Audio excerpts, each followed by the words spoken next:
जिसका तुम्हें था इंतजार, जिसके लिए दिल था बेकरार, वो घड़ी आ गई। जी हाँ दोस्तों, अनसीन पैसेज को करने की ट्रिक आपके लिए आ गई है। सीबीएसई के लेटेस्ट पैटर्न के हिसाब से चाहे 10th क्लास के स्टूडेंट हो या 12th क्लास के स्टूडेंट, आपको फुल मार्क्स दिलाने के लिए मैं आज ये ट्रिक लेके आया हूं। वीडियो अगर आपने आज की एंड तक देख ली तो ये मेरी आपसे गारंटी है कि आपको फुल मार्क्स मिलने पक्के ही हैं। कहते हैं ना कि जब ना दिखे कोई सहारे तब काम आए डियर सर हमारे।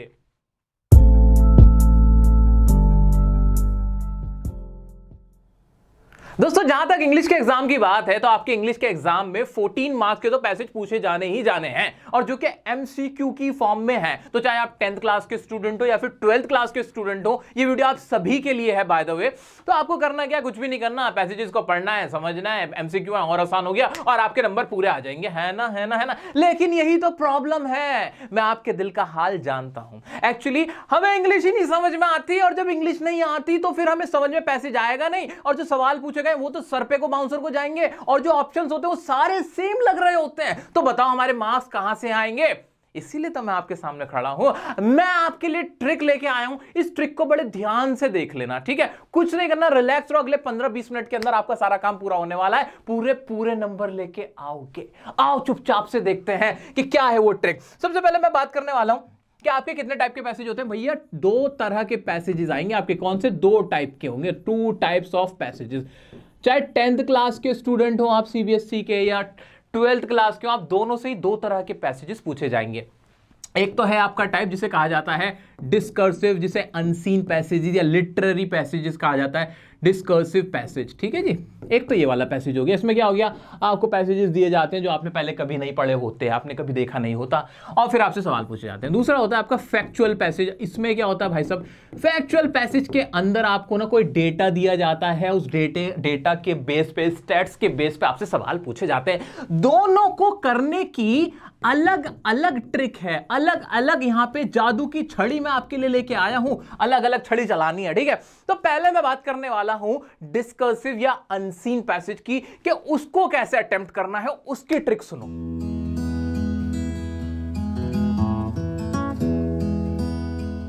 तो आइए दोस्तों, सबसे पहले देखते हैं डिस्कर्सिव या अनसीन पैसेज को करने की ट्रिक।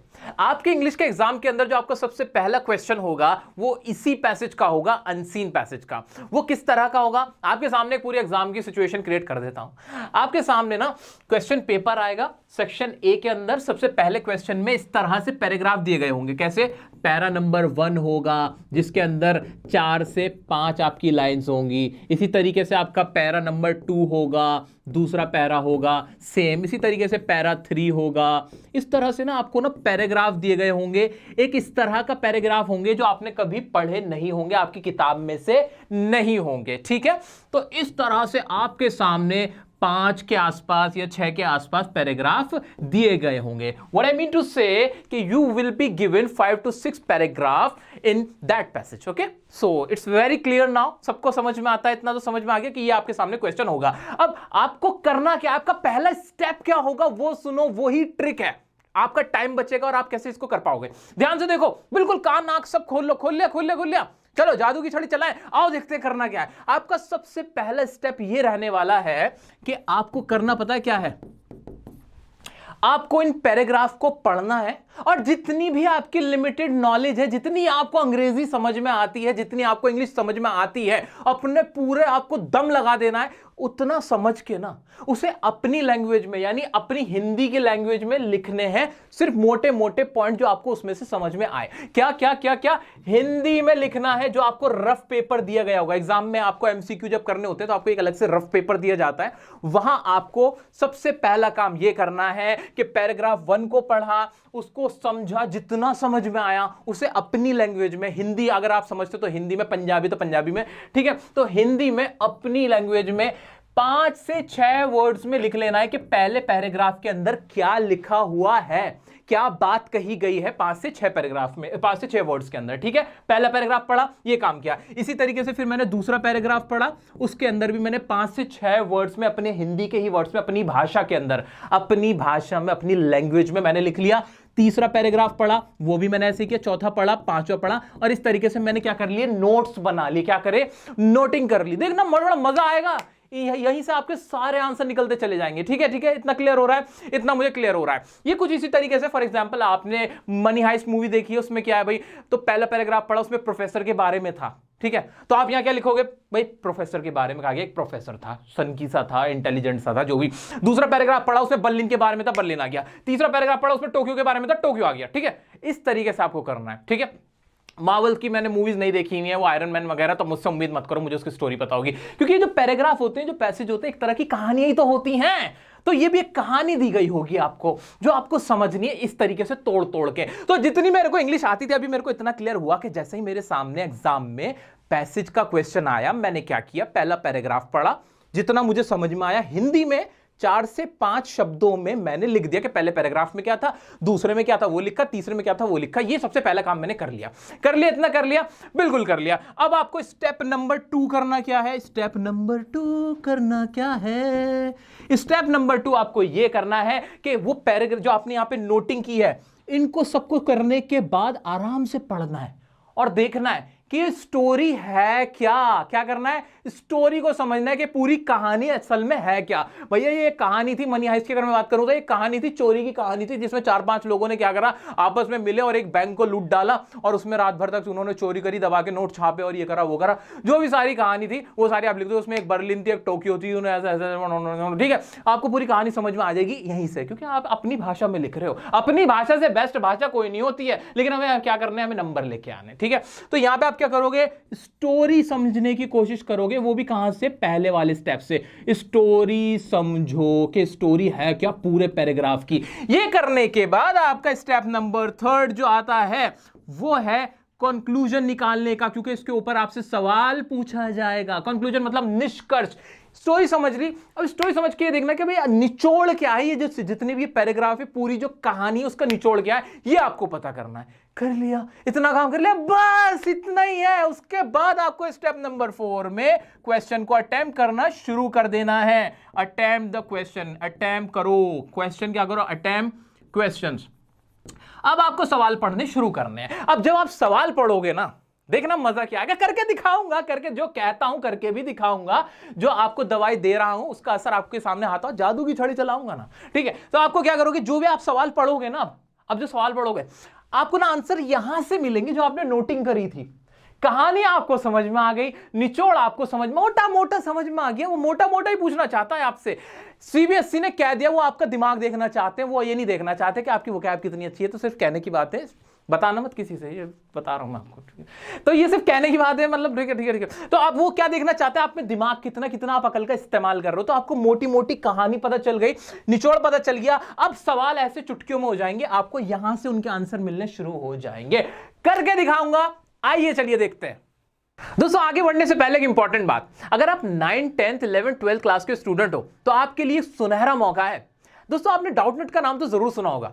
दरअसल डाउटनेट आपके लिए लेके आया है एक स्पेशल कोर्स जिसका नाम उन्होंने रखा है सफलता बैच, जिसमें वो आपकी आने वाले एग्जाम की कंप्लीट रिवीजन कराएंगे। फॉर एग्जांपल अगर आप अभी 10th क्लास के स्टूडेंट हो तो अगले 3 महीने में वो आपकी एग्जाम की पूरी रिवीजन करा देंगे।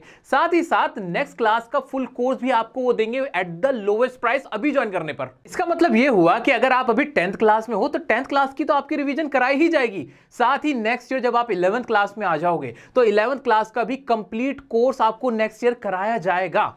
साथ ही बताता चलूं कि आईआईटी जेईई के एस्पिरेंट्स के लिए, 12th क्लास के बच्चों के लिए और ड्रॉप आउट स्टूडेंट्स के लिए इन्होंने एक अलग से crash course, new crash course launch किया है। 11th क्लास के स्टूडेंट्स के लिए 18 मंथ्स का एक नया कोर्स आया हुआ है। 10th क्लास के स्टूडेंट्स के लिए एक और स्पेशल प्रोग्राम है जहां पर उन्हें 10th क्लास की तो पूरी रिवीजन कराई ही जाएगी, साथ ही अगले 2 साल तक उनकी आईआईटी जेईई और नीट की प्रिपरेशन भी कराई जाएगी, ताकि 2 साल बाद जब आप अपना आईआईटी जेईई या नीट का एग्जाम दें तो उसे आसानी से क्रैक कर सकें। तो 10th वालों आपकी तो बल्ले बल्ले हो रखी है। इन कोर्सेज को ज्वाइन करने के लिए आपको करना क्या है, आपको स्क्रीन पे दिए गए इस नंबर पे कॉल करना है 012471585250 और उनसे कहना है कि मेरे पास डियर 10 जो कि आपका कूपन है ये आपके पास है, ये उन्हें आपको बताना है। इस कूपन को बताते ही आपको 10% का इंस्टेंट डिस्काउंट मिल जाएगा। दोस्तों आपको डाउटनेट का ये सफलता बैच जरूर ज्वाइन कर लेना चाहिए, क्योंकि ये अभी लोवेस्ट प्राइस गारंटी पर है और एडमिशन जल्दी क्लोज होने वाले हैं। आइए दोस्तों ट्रिक को अप्लाई करके आपको दिखाता हूं। कोई भी क्वेश्चन हो जाए, सब क्वेश्चन में ये ट्रिक अप्लाई होने वाली है। तो ट्रिक क्या थी हमारी? ट्रिक थी हमारी ये कि सबसे पहले हमें क्या काम करना है, जो भी हमारे पैसेज हो उनके एक एक पैराग्राफ को हिंदी में अपनी भाषा में लिख लेना है एक जगह पे। ठीक है, तो वही मैं करने जा रहा हूं। ये मेरे सामने एक पैसेज है, एक डिस्कर्सिव पैसेज है, उसके अंदर बहुत सारे पैराग्राफ हैं। मैं पहले पैराग्राफ को पढ़ूंगा, जितना मुझे समझ में आएगा उसको हिंदी में अपनी भाषा में लिख लूंगा 5 से 6 शब्द में। ठीक है जी, देखते हैं क्या है। Nature is our mother, nature हमारी माँ है, और फर्स्ट टीचर हमारी पहली टीचर है। अगर आपको इतनी भी इंग्लिश समझ में नहीं आ रही तो मेरा इस दुनिया में आने का क्या फायदा हुआ? इतना तो मैंने आपको सिखा ही रखा है ना दोस्तों। अगर नहीं भी सीखा हुआ तो अभी एक काम ये कर लेना, एग्जाम से एक दिन पहले भी एक दिन निकाल लेना किसी तरीके से, उसमें मेरी टेंस की वीडियो देख लेना, tenses by dear sir, parts of speech by dear sir, और एक वॉइस की वीडियो देख लेना। ये 3 तरह की वीडियो आप देख लेना, 3 टॉपिक को कवर कर लेना। इतनी इंग्लिश जरूर समझ जाओगे कि ये जो छोटी छोटी चीजें, छोटे छोटे सेंटेंसेस है, वो समझ में आपको आने लगेंगे। ठीक है, ये समस्या भी बिल्कुल सॉल्व हो गई। आओ चलो, nature is our mother, nature हमारी माँ है, हमारी पहली टीचर है। ठीक है, अभी मुझे कुछ आइडिया नहीं हो पा रहा, मोटा मोटा समझने की कोशिश कर रहा हूं। The greatest lesson that she teaches us is to maintain an equilibrium in life. एक ग्रेटेस्ट लेसन हमारा जो नेचर हमें सिखाती है वो ये है कि मेंटेन करो क्या? इक्विलिब्रियम। अब इक्विलिब्रियम की क्या हिंदी होती है मुझे इससे लेना देना नहीं है, मैं इसको इक्विलिब्रियम ही पढ़ लूंगा। ठीक है जी, आगे बढ़ते हैं। We learn to maintain composure through our joy, sorrows and fears. In fact there are 1000 lessons that nature can teach us, provide We'll look for them। अब पहले पैराग्राफ को पढ़ के मुझे समझ में आया कि नेचर के बारे में कोई बात हो रही है, जो नेचर है, प्रकृति है, उसके बारे में बात हो रही है कि नेचर हमारी क्या माँ है, हमें सिखाती है, बहुत कुछ सिखाती है। अब मुझे पता है इसमें मोटी मोटी बात आप क्या निकालोगे। अगर आपके अंदर जरा सी भी अकल है, मुझे पता है बहुत सारी अकल है, ठीक है, पबजी खेलता बढ़िया से एकदम, तो आप समझ जाओगे कि इसमें जो मेन मुद्दे की बात थी वो ये नहीं थी कि there are 1000 lessons that nature can teach us, कि 1000 हजारों ऐसे लेसन है जो नेचर सिखा सकती है। क्या आपको लगता है कि ये बात इंपॉर्टेंट है? क्या इसके ऊपर कोई सवाल पूछा जाएगा कि कितने सारे लेसन है जो नेचर सिखा सकती है? हजारों। यार ये सवाल तो कभी नहीं आएगा ना। मेन इसमें बात क्या थी, ये जो ग्रेटेस्ट लेसन, अगर मुझे कुछ भी करना होगा मैं क्या करूंगा, इस पे सवाल पूछूंगा अगर मैं भी एग्जामिनर होऊंगा। ठीक है, तो the greatest lesson that she teaches us is to maintain an equilibrium. तो मेरा दिमाग कहां जाना चाहिए? मेन मोटी बात पे। तो मैं अगर इसकी हिंदी के नोट्स बनाऊंगा, जो मेरी ट्रिक भी है, तो मैं क्या करूंगा, पैरा 1 ऐसे मैंने अपनी पहचान के लिए रफ पेपर पे लिखा। हिंदी में क्या लिखा? मैं बिल्कुल हिंदी में लिखूंगा। क्या लिखा कि नेचर माँ है, और ग्रेटेस्ट लेसन क्या है इसका? ग्रेटेस्ट लेसन है इक्विलिब्रियम बनाने का। ग्रेटेस्ट लेसन क्या है? इक्विलिब्रियम बनाने का। ठीक है, इक्विलिब्रियम बनाने का। ये मैंने एकदम देसी भाषा में लिख के खत्म किया, काम कर दिया ना। इतने समझदार आप सभी हो ना, समझ में आ रहा है, कोई दिक्कत नहीं है, बिल्कुल क्लियर माइंड से चल रहा हूं मैं। कहीं भी कोई ऐसी बात नहीं कि जिसमें बहुत सारा कुछ सोचना पड़ रहा हो। पहला पैराग्राफ मेरे को इतना समझ में आया। ठीक है, आगे बढ़ जाऊं। दूसरा पैराग्राफ है, with time a sapling grows into a full grown tree, something so tiny and delicate develops into a strong tree capable of supporting others no matter how tall it grows, how much। अब इसमें समझ में आ रहा है कि इसमें कह रहा है कि सैपलिंग, पता नहीं क्या होती होगी सैपलिंग, मुझे नहीं पता, ग्रो करती है एक फुल ग्रोन ट्री में। अब इतना तो मुझे अकल में आ गया, फुल ग्रोन ट्री में ग्रो करती है, यानी सैपलिंग का मतलब कहीं ना कहीं बीज हो रहा है कि नहीं, है ना? समझ में आ गया, बिल्कुल तुक्का भी लगेगा, सही लगेगा। हिम्मत हारना नहीं है, डरना नहीं है, बिल्कुल नहीं डरना, बिल्कुल नहीं डरना। आपको इतनी इंग्लिश आती है कि आप ये समझ सकते हो। आगे बढ़ो। समथिंग सो टाइनी, टाइनी का मतलब क्या होता है नहीं भी पता तो कोई बात नहीं, हम लेंगे। समथिंग जो बहुत टाइनी होता है, डेलिकेट जो होता है, डेवलप्स हो जाता है कि स्ट्रॉन्ग ट्री में। ट्री है, ट्री सुनते ही मेरे को समझ में आ रहा है कि पेड़ के बारे में बात हो रही है। Capable of supporting others no matter how tall it grows, कोई फर्क नहीं पड़ता कोई चीज कितनी बड़ी है, वो बीज से ही पेड़ बनती है। मुझे मोटा मोटा इतना समझ में आया। और लास्ट में क्या लिखा था? That's a lesson to keep ourself grounded. खुद को क्या करना है? ग्राउंडेड रखना। ग्राउंडेड का मतलब तुम्हारा थोड़ा डाउन रहना है, रिस्पेक्ट करनी है, एम्ब्रेस करना है अपने रूट्स को, अपनी जड़ों को नहीं भूलना है। Give something back to those humble beginnings and that nurtured us into we are. कुछ ऐसा लग रहा है कि भाई बीज से पेड़ बनता है, लेकिन जब पेड़ बन जाओ तो घमंड ना करो, ये बात कह रहा है। तो मैं क्या करूंगा, पैरा 2 लिखा मैंने लिख दिया कि बीज से पेड़ बनता है, बीज से पेड़ बनता है। देखो ये मैं बिल्कुल आपकी जगह खड़े होकर काम कर रहा हूं, बिल्कुल आपकी जगह, जो आप जितनी अकल लगते हो उतनी, ठीक है, बल्कि उससे भी और कम रख के काम कर रहा हूं। आप तो बहुत इंटेलिजेंट हो। बीज से पेड़ बनता है, अपनी जड़ों को मत भूलो, अपनी जड़ों को मत भूलो। कोई भी पैराग्राफ आ जाए यही काम करना है सब में। मैंने हिंदी में लिख दिया, अच्छा कोई बात नहीं, अगली बार इंग्लिश में लिखूंगा। अब पैरा 3 पे पहुंच जाऊंगा मैं। पैरा 3 में क्या है, जल्दी से पहुंचो पैरा 3 के अंदर। पैराग्राफ 3 में है then there is the message of peaceful coexistence. एक मैसेज है पीसफुल कोएग्जिस्टेंस का, मुझे नहीं मतलब कोएग्जिस्टेंस का मीनिंग क्या होता है, मैंने इसको ऐसे पढ़ लिया। I am because we are, ये अच्छा था, आई एम बिकॉज क्योंकि इन्वर्टेड कॉमा में भी इंपॉर्टेंट है। अच्छा एक काम और करते चलना, साथ के साथ नहीं ना अंडरलाइन भी कर लेना, साथ के साथ जो इंपॉर्टेंट पॉइंट लगे ना, लगे कि हाँ ये वर्ड इंपॉर्टेंट है, उसे अंडरलाइन कर लेना, क्योंकि आगे काम में आएगा जब क्वेश्चन करेंगे। I am because we are, मैं हूं क्योंकि हम हैं। अच्छा इस बारे में बात हो रही है। Nature provides every creature a chance to exist, however the existence of one creature being depends on the existence of other. ये अच्छा था कि एग्जिस्टेंस ऑफ वन क्रिएचर का क्या करता है, बीइंग डिपेंड, दूसरे पे डिपेंड करता है, एग्जिस्टेंस ऑफ अदर दूसरे के एग्जिस्टेंस पे। इतना तो समझ में आ रहा है। The tiger eats the antelope, tiger antelope को खा जाता है। अब एंटेलोप क्या होता है मुझे मतलब ही नहीं है भाई। Antelope, the tiger won't survive, क्या कहते हैं, likewise without tiger the over abundance of antelope would cause them to starve to death. तो हर कोई एक दूसरे पे डिपेंड करता है। शेर खाता है एंटेलोप को, एंटेलोप का मतलब क्या निकलेगा, हिरन या कुछ ऐसा जानवर ही निकलेगा जिसे शेर खा लेता है ना। देखो तुक्का मारोगे ना तो भी सही लगेगा। तो ये कहना चाह रहा है एक दूसरे पे सब डिपेंड करते हैं। क्या करते हैं, एक दूसरे पे सब डिपेंड करते हैं। मैं गया लिखा क्या, एक दूसरे पे डिपेंड करते हैं, नेचर के अंदर एक दूसरे पे डिपेंड करते हैं, एक दूसरे पे डिपेंड करते हैं। ठीक है जी, इतना लिख के मैंने खत्म कर दिया, बात खत्म। पैराग्राफ 4 में I wonder if you have notice that when birds और स्क्वेरल सी अ प्रीडेटर, कभी आपने नोटिस किया है जब बर्ड्स या स्क्वेरल जो होती हैं वो प्रीडेटर को देखती, प्रीडेटर का मतलब क्या होता है मुझे नहीं मतलब, मुझे इतना पता है प्रीडेटर को प्रीडेटर मान लिया मैंने कि एक प्रीडेटर को देखती हैं तो they give out an alarm call to their fellow creatures. अच्छा अब जब तुक्का भी मारूंगा तो मुझे बताओ ना, एक चिड़िया जब अलार्म कॉल देगी किसको देखकर देगी, शिकारी को देखकर देगी कि नहीं देगी। तो प्रीडेटर का मतलब क्या, शिकारी अपने आप पता चल गया, जरा ध्यान दिया, हिम्मत दिखाई, ताकत दिखाई, जोश दिखाया, हो गया काम। They give out an alarm call to their fellow creatures of the lurking danger. Lurking का मतलब मुझे नहीं पता, लेकिन अंडरलाइन कर लेना इस तरह के वर्ड्स को जो लगे कि हाँ, लेकिन इसका मतलब आपको अपने आप मिल जाएगा, पता चल जाएगा जब आप पूरा मीनिंग निकालोगे। They put themselves in danger to save the lives of others. अब क्या क्या करती है चिड़िया, खुद आवाज बता के बाकी लोगों को बताने लगती है, बाकी चिड़ियाओं को बताने लगती है भैया यहाँ पे वो आ रहा है, क्या कहते हैं, वो शिकारी आ रहा है, लेकिन उस चक्कर में वो अपने आप को क्या कर लेती है, खतरे में डाल लेती हैं। ठीक है, तो ये क्या कहना चाह रहा है, मेनली मुद्दा क्या कह रहा है इस वाले पैराग्राफ में, many animals like the salmon usually die after this spawn. अभी सॉल्मन क्या होती है, मछली होती है, मुझे नहीं मतलब, लेकिन मैं तो सॉल्मन मान रहा हूं इसको, वो भी मर जाती है स्पॉन के बाद, but this does not stop them, लेकिन ये रोकता नहीं। One life extinguish for the betterment of others is a small price to pay. इसका कहने का मतलब ये है कि अपने आप को खतरे में डाल के दूसरे को बचाना यही जीवन है, मतलब अपनी अब खुद भी मर जाना दूसरे के खातिर, ये है मतलब प्यार मोहब्बत में मर जाओ, कोई दिक्कत नहीं है। तो मैंने क्या करा, पैरा 4 क्या, हेल्प ईच अदर, दूसरे की हेल्प करना, हेल्प करना एक दूसरे की, ये मतलब निकल के दिखा मुझे, एक दूसरे की। ये सारी बातें किसकी हो रही, नेचर के अंदर, ये जो हमारा पूरा प्रकृति है उसके ऊपर। अब मैं मिनिमाइज किया, मैं पैरा नंबर 5 पे पहुंच गया, ऐसे ही मजाक करते करते पहुंचा हूं। देखो आगे बढ़ते हैं। The snow melts in the warmth of spring to give birth to fresh green leaves. Snow क्या होती है, स्नोफॉल, अरे मनाली जाते नहीं हो क्या, बर्फ पिघलती है, ग्रीनरी आती है ऑटम के डेज में, in shades of gold only to buried in the cold grave of winter. Change is inevitable, change क्या इनएविटेबल है भाई, रोक नहीं सकते उसका। The sooner we embrace this the better is for us. We must also understand that even in pain there is growth. ये अच्छी बात थी, even in pain there is growth, के दर्द में भी चलती रहती हैं चीजें, मतलब चाहे दर्द भी हो रहा हो ना तब भी हम बढ़ते रहते, कोई चीज रुकती नहीं है।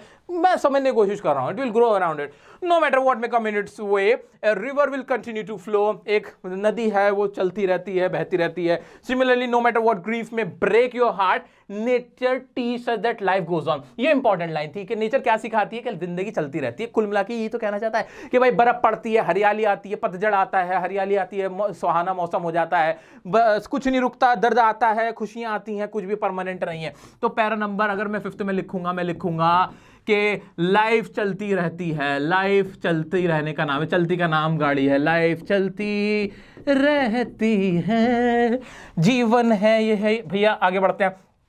6th पैराग्राफ में क्या है भैया, 6th पैराग्राफ में कहानी समझने की कोशिश करो, कीप इन माइंड, अपने दिमाग में रखो। Life is not about making list and trying to be one step ahead of others.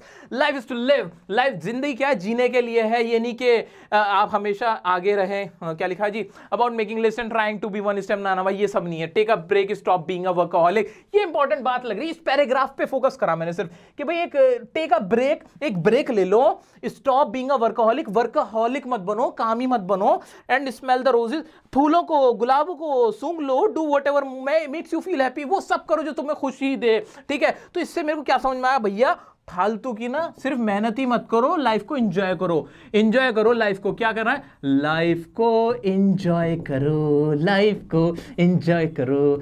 ये मैंने बना ली कहानी, देखो कितना कुछ लिख लिया। कितना टाइम लगेगा? कितना टाइम लगेगा एग्जाम में? 90 मिनट का पेपर है, 14 नंबर के आने वाले, मुश्किल से 5 मिनट या 7 मिनट तुम्हारे इसमें खर्च होने, ठीक है। चलो 10 मिनट भी मान लिया, पूरा पेपर यहीं सॉल्व हो जाएगा। अब इसको पढ़ेंगे। हमारा सेकंड स्टेप क्या था कि पूरी कहानी को समझने की कोशिश करेंगे। सबसे पहली बात इतना तो क्लियर हो गया होगा कि नेचर के बारे में बात है, और उसमें क्या भाई, नेचर मां होती है। नेचर का ग्रेटेस्ट लेसन होता है इक्विलिब्रियम बनाने का, बीच से पेड़ बनता है, अपनी जड़ों को मत भूलना, ठीक है। और एक दूसरे पे डिपेंड करते हैं नेचर के अंदर सब, और नेचर में क्या होता है, हेल्प करना है एक दूसरे की। और नेचर में क्या होता है कि भाई नेचर ये है कि नेचर ये सिखाती है कि लाइफ चलती रहती है, रुकती नहीं है। और भाई नेचर हमें ये कहती है कि भाई लाइफ को क्या करना चाहिए, एंजॉय करना चाहिए। कुल मिला के निचोड़ यही है ना, कि नेचर में सर्वाइव करने के लिए हमें एक दूसरे से प्यार मोहब्बत बांटनी चाहिए, ये वाली बात है, ठीक है। लाइफ चलती रहती है। अब क्या था, कंक्लूजन निकालना था। कंक्लूजन भाई यही था कि भाई नेचर के बारे में, नेचर के लेसन हमें क्या सिखाती है, कैसे हम एक दूसरे के साथ रहते हैं। ये बातें सारी हमें कौन सिखाता है? नेचर ही सिखाता है। चाहे पशु हो, जानवर हो, इंसान हो, सबके बारे में यही बात कही गई है, ठीक है। अब आधे क्वेश्चन पे देखते हैं क्या सवाल पूछ लेगा हमसे। भाई आपके सामने क्वेश्चन है, मैं करने जा रहा हूं। पहला question, according to the author what from the following is the greatest lesson. क्या सवाल पूछा है भाई, क्या सवाल पूछा है। मजाक है, ये मजाक है भाई, ये मजाक है। इसका तो जवाब बिल्कुल, मैं गया यहां ये अपनी नोट्स पे, पहला नोट क्या था, नेचर मां है, ग्रेटेस्ट लेसन इक्विलिब्रियम बनाने का। सवाल का पूछा, सवाल क्या पूछा भाई, ये बताओ ग्रेटेस्ट लेसन क्या था। इक्विलिब्रियम बनाने का था ना, balance in our emotion, partial to joy, afraid of em. बताओ बताओ बताओ, बैलेंस ही तो था, यही वाला तो था। तो इसका करेक्ट आंसर ये नहीं होना चाहिए क्या? पहले से ही नहीं पता चल गया? बिल्कुल, इक्विलिब्रियम बनाने को तो बोला था, यानी बैलेंस बनाने को तो बोला था इमोशंस का, ये तो था उसमें, ठीक है। अगर ज्यादा कंफर्मेशन लेनी तो पहला पैराग्राफ आप पढ़ के और तसल्ली कर लेना, ठीक है। ये वाले पढ़े थे क्या, partial to joys in life, afraid of unhappiness, indifferent to fears, ये सारी बातें पढ़ी थी क्या? बिल्कुल भी नहीं थी, ये तो बेवकूफ बना रहे हैं। अब सेकंड क्वेश्चन देखते हैं। सेकंड क्वेश्चन देखते हैं। Select the option that suitably completes the dialogue with reference to paragraph second. Paragraph second में क्या बात कही गई थी? पैराग्राफ में था बीज से पेड़ बनता है, अपनी जड़ों को मत भूलना, ठीक है भाई साहब। हम गए, अब उन्होंने कहा कि भैया जय कहता है I have done well for my self in this school, I am the best they have, I can get admission anywhere, this is my moment, congratulations. सिद्ध कहता है जस्ट रिमेंबर वी शुड, जय कहता है कहीं भी एडमिशन मिलेगा, बहुत बड़े नंबर आए हुए हैं। लेकिन सिद्ध कहता है भाई रुक जा हल्के हल्के, और क्या क्या करना चाहिए, अपनी जड़ों को नहीं भूलना चाहिए। क्या था सेकंड पैराग्राफ में, जल्दी से आके देखो, अपनी जड़ों को नहीं भूलना चाहिए, बीज से पेड़ बनता है, ये मत भूलो, तुम भी एक बीज थे फिर पेड़ बने थे, ठीक है। अपनी औकात में रहना चाहिए, इन शॉर्ट, ठीक है। अब देखो क्या आंसर आएगा इसका, कि वो क्या कहना चाहता है, जस्ट रिमेंबर वी शुड, हमें क्या होना चाहिए, क्या बनना चाहिए। सिद्धार्थ क्या कहना चाह रहा है, हमें स्ट्रांग बनना चाहिए, वीकनेस के ना, काइंड ऑफ सपोर्टिव बनना चाहिए एवरीवन, ना, nurture ourself well from the beginning, नहीं, respect the origin from where we have grown, हमें अपने ओरिजिन जहां से हम निकल के आए हैं और हम बड़े हुए हैं उसके हमें रिस्पेक्ट करनी चाहिए। तो इसका सही आंसर क्या होना चाहिए, सी होना चाहिए कि नहीं होना चाहिए। हमें यहां से पता चल रहा है कि नहीं पता चल रहा है। इतनी इंग्लिश क्या हमने हमारे डियर सर से सीख ली है कि हमें इनके मतलब समझ में आ रहे हैं, क्वेश्चन समझ में आ रहा है जी, हाँ समझ में आ रहा है, ठीक है। थोड़ा मैं फास्ट बोल रहा हूं ताकि आपको ज्यादा से ज्यादा चीजें करा दूं कम समय में। उम्मीद करता हूं कि आप इसको स्लो करके भी देख सकते हो, ठीक है।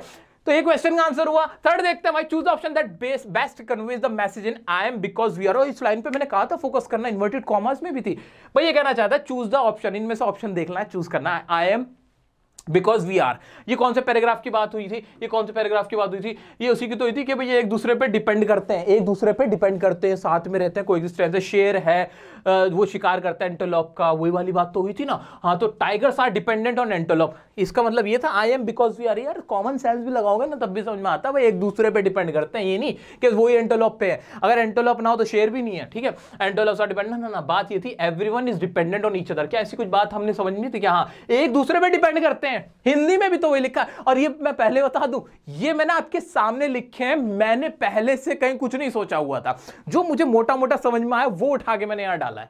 ये मैं आपको ईमानदारी से बता देता हूं, ठीक है दोस्तों, ताकि मैं चाहता हूं आप भी इस तरीके से ट्राई करें। आप चाह के भी कितनी कोशिश कर लो, आप भी ऐसा ही कुछ लिखोगे। अगर आप मोटी मोटी बातें निकालोगे, कितनी कोशिश कर लो, कुछ बेवकूफों वाली बात आप यहां नहीं लिख पाओगे, क्योंकि आप सब समझदार हो, ठीक है। आओ चलो भाई, तो यहां पे सीधा सा answer everyone is dependent on each other क्या होना नहीं चाहिए, क्या डी का आंसर नहीं होना चाहिए? बिल्कुल होना चाहिए। दोस्तों मैं तो थक गया इतने आसान सवाल करते करते। नेक्स्ट क्वेश्चन देखना जरा, what qualities do the birds and squirrels display when they warn others of possible danger. इतना समझ में आ रहा है कि भाई कौन सी क्वालिटीज बर्ड्स दिखाते हैं जब वो वार्न करते हैं। इसके बारे में कुछ पढ़ा था क्या? मैं जाऊंगा मेरे उसी वाले पेज पे जहां पे मैंने लिखा था हेल्प करना एक दूसरे की, ये वाली बात थी भाई, हेल्प करना एक दूसरे की। हेल्प कैसे करना था? वो चिड़िया का याद आ रहा है ना मुझे। चिड़िया का क्या याद आ रहा है कि वो शिकारी आ जाता है, प्रीडेटर जो आ जाता है तब भी वो डरती नहीं है, वो सबको कहती है नहीं भैया देखो देखो देखो देखो शिकारी आया, शिकारी हेल्प करना एक दूसरे की, ठीक है इतना याद है मुझे, ठीक है। अब उसमें क्या था, इससे कौन सी क्वालिटी का पता चलता है भाई वो क्या करती है बर्ड्स, चिड़िया ऐसा क्यों कर रही थी, वो क्यों वो चिल्ला चिल्ला के बता रही है कि प्रेडेटर आ गया। क्या उनकी ऑब्जर्वेशन स्किल्स और अलर्टनेस अच्छी थी?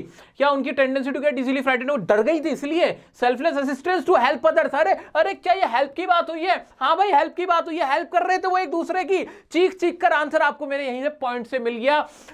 मैं तो बस हंस सकता हूं और कुछ नहीं कर सकता। इतना आसान है यार, ये इतना आसान है जिसका हुआ क्रिएटिव हुआ था। लेकिन ये ट्रिक फॉलो करोगे सारे आंसर आपको आसानी से मिल जाएंगे। अच्छा एक बात और बता दूं, एक इंपॉर्टेंट बात बच्चों, एक बहुत प्यारी इंपॉर्टेंट बात आपको मैं बताना चाहता हूं कि ये जितने भी क्वेश्चन है ना, जैसे 10 सवाल आपके आए पैराग्राफ 1 में, ठीक है, पैरा 1 में जो 10 सवाल होंगे ना, 10 क्वेश्चन में से आपके 7 से 8 क्वेश्चन ऐसे होंगे जो मैंने आपको ट्रिक बताई है ना ये वाली, अगर आप उस ट्रिक में जाके उन नोट्स में जो मैंने आपको नोट्स बनाने को कहा तरीके से उनको देखोगे ना अपनी इन जादुई आंखों से, तो आपको उनके आंसर ना सेकंड्स के अंदर मिल जाएंगे।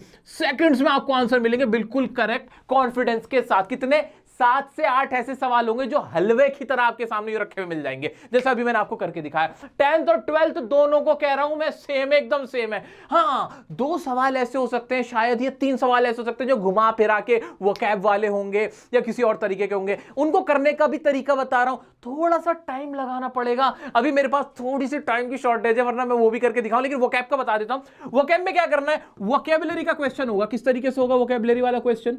भाई साहब आपसे कह दिया जाएगा कि रिप्लेस कर दो किसी वर्ड से, किसी वर्ड को रिप्लेस कर दो मतलब हटा दो, ठीक है, या फिर उसका सिमिलर वर्ड्स बता दो, इस तरीके से पूछा जाएगा, या उसका क्या मीनिंग निकल रहा है वो बता दो। उसका भी वही तरीका है। आपको क्या करना है, नोटिंग हमारे पास है ही, मैंने आपसे कहा ही है कि क्वेश्चन पेपर में अंडरलाइन कर लेना उन वर्ड को पेंसिल से, जो आपको लगे कि हाँ ये जरा इंपॉर्टेंट से लग रहे हैं इस वाले पैराग्राफ में, और वहां जाके ना उसका ऐसे मीनिंग निकाल के देखना। जैसे प्रीडेटर का हमने मिलकर, आप सबने मेरे साथ मिलकर प्रीडेटर का मतलब निकाला कि प्रीडेटर का मतलब शिकारी होता है ना, क्योंकि देखो बर्ड्स क्यों चिल्लाई, हमने ऐसे सेंस से निकाल लिया। ऐसे आपको क्या करना है, सेंस लगाना है, उसका इस्तेमाल करना है और कुछ नहीं करना, आपको आंसर अपने आप मिल जाएगा। ऑप्शंस आपको दिए गए होंगे जो बिल्कुल इलॉजिकल ऑप्शन होंगे, पहले उनको काट देना, लास्ट बचा हुआ ऑप्शन जिसको आप लगे हाँ आपकी निगाह यही सही लग रहा है, यही उसको करने का तरीका है। क्योंकि आप बहुत सारी वोकैब नहीं याद कर सकते एकदम से, ओवरनाइट तो याद होंगी नहीं, लेकिन दिमाग लगाओगे ऐसे स्मार्टली, जो मैंने आपको तरीका बताया वोकैब वाले सवाल का,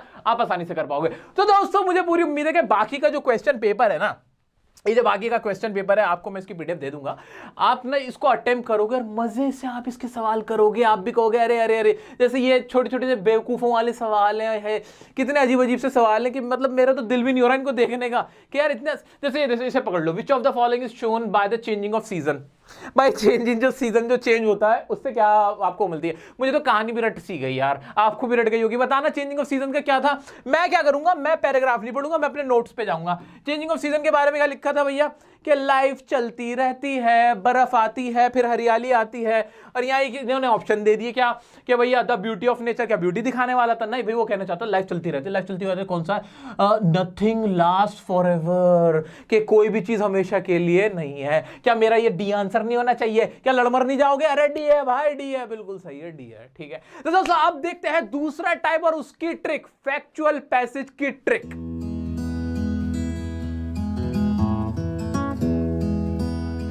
अब बात करते हैं फैक्चुअल पैसेज की ट्रिक की, जो आपका दूसरा क्वेश्चन होगा आपके 10th और 12th दोनों के ही एग्जाम के अंदर। फैक्चुअल पैसेज को करने का तरीका क्या, पहले इसके बारे में जान लेते हैं। फैक्चुअल पैसेज होता क्या है भाई? फैक्चुअल पैसेज में ना आपको कोई ना कोई डायग्राम दिया गया होगा इस तरीके से, और आपसे कहा गया होगा कि इतने परसेंट इतने हैं, इतने परसेंट इतने हैं, इतने परसेंट इतने हैं। ऐसे ही आपको ना ऐसे कोई ग्राफ दिया गया होगा, इस तरह का कोई हिस्टोग्राम दिया गया होगा, ऐसे ही कोई ना कोई आपको ना कोई फिगर दिया गया होगा। क्या होगा? कोई डेटा दिया गया होगा।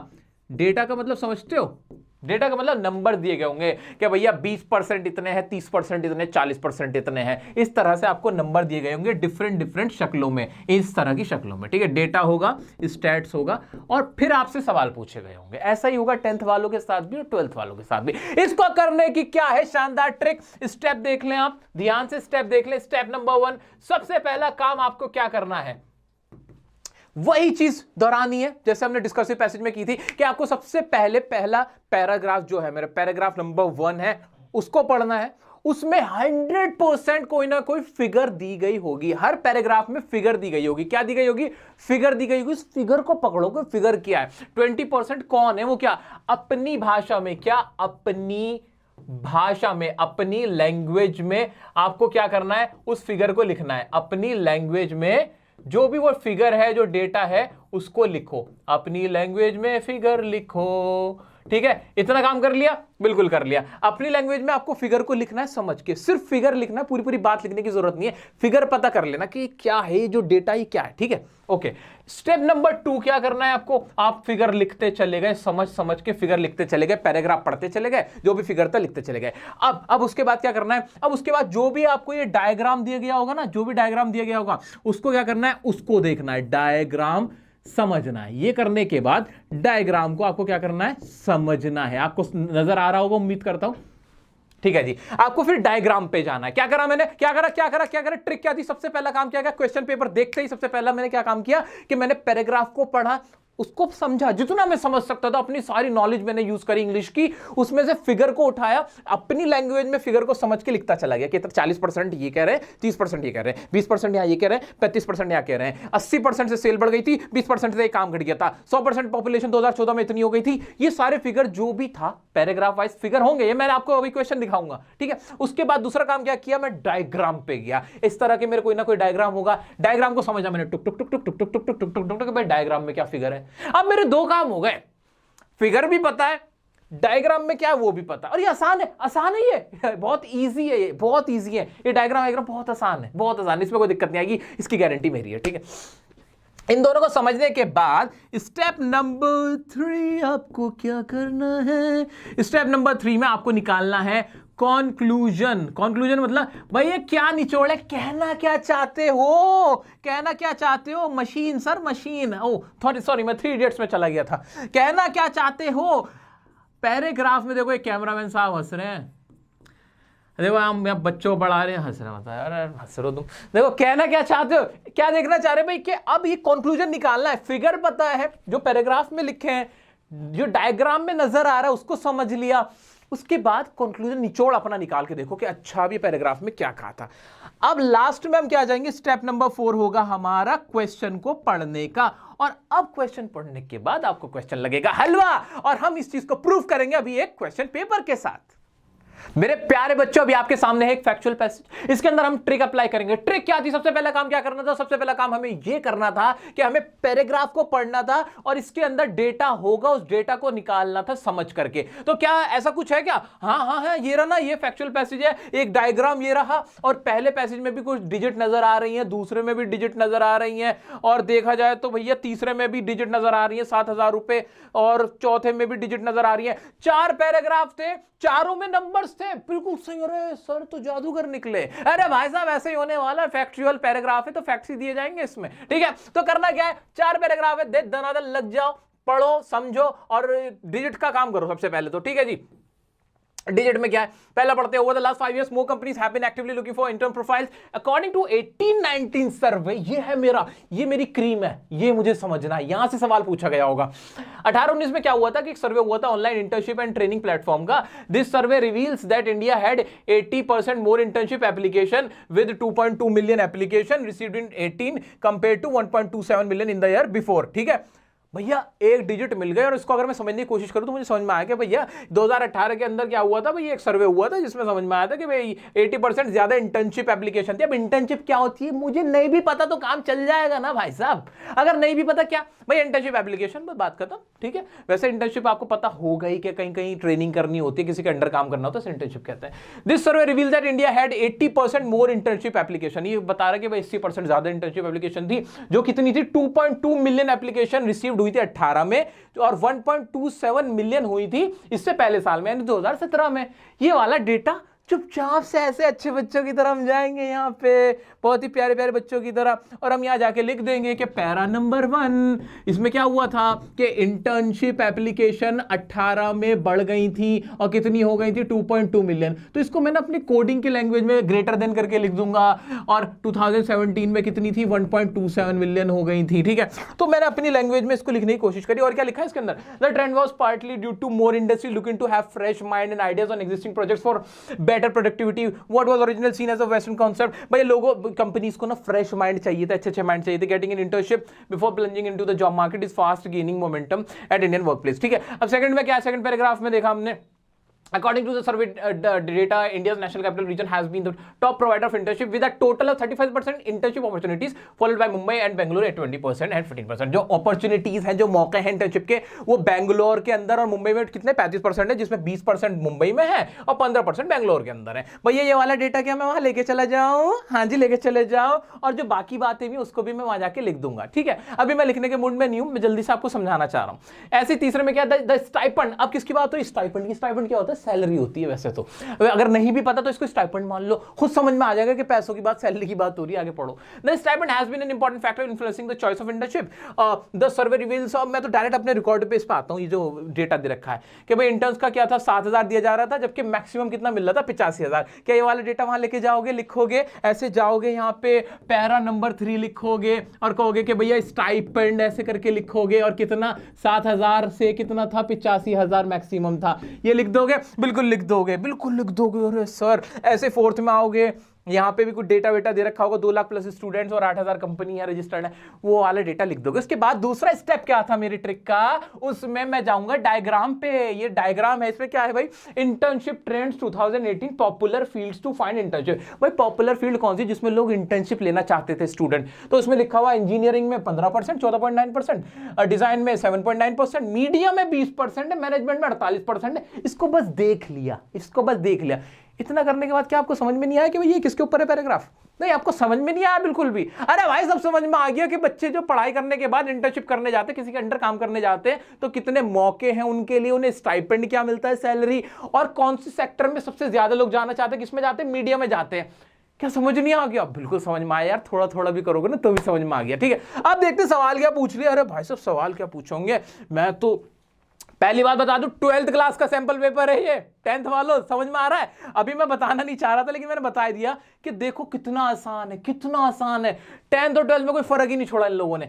क्वेश्चन क्या है, क्वेश्चन है कि भाई select the correct inference with reference to the following. आपको करेक्ट इन्फ्रेंस देखना कि भाई इसका मतलब क्या निकल रहा है सही से। Over the last 5 years more companies have been actively looking for intern profile. हमने पढ़ा था पहले पैराग्राफ में, ये वाली बात हुई थी कि भैया पहले 18 के अंदर एप्लीकेशन ज्यादा आई है, 17 में कम आई है, कंपनी पहले नहीं रखती थी अब रख रही है। ये वाली बात कौन से वाले ऑप्शन में, चारों ऑप्शन को अगर पढ़ोगे ना तो तीसरा ऑप्शन में साफ साफ चिक चिक के कह रहा है, there were lesser company searching for intern profile earlier as compared to those in the recent 5 years। पहले कंपनी नहीं रखती थी अब रखती है, बाकी का ऑप्शन बिल्कुल बेवकूफों वाले हैं। ऐसे अगर मैं कोई और क्वेश्चन उठाता हूं, select the option that displays the true statement with reference to figure 1। अरे भाई साहब फिगर कह रहा, फिगर से जाके देख लो और क्वेश्चन का जवाब दे दो, चीख चीख कर आपको आंसर मिल जाएगा। D management internship popularity is more than twice that for media. Management की जो पॉपुलैरिटी का परसेंटेज है जो कि 46% है, फिगर में लिखा हुआ भी है, वो ट्वाइस है यानी डबल है किससे, जो मीडिया वाला है। अरे भाई कहां गया फिगर, भाई इसका 40% है, ये 20% है। क्या मुश्किल था?